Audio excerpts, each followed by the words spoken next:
Hingpit na nga nataktak sa serbisyo ang usa ka personnel sa Lapu-Lapu City Police Office nga nagpositibo sa surprise drug test ni adtong Oktubre 2024. Samtang may dismissal orders na usab ang laing personnel sa Lapu-Lapu City Police nga nagpositibo sa surprise drug test ni adtong January 2025.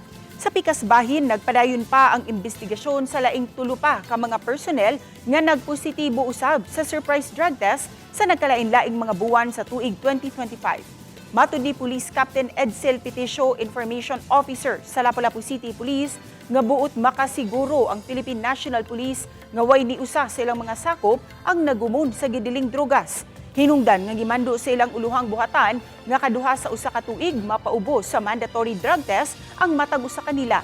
Gipaubos usab sa surprise drug test ang mga opisyal sa Lapu-Lapu City Police Office ug mga personnel nga nagranggo og Police Executive Master Sergeant ug Chief Master Sergeant. Gipaabot mahinuon ang resulta niini.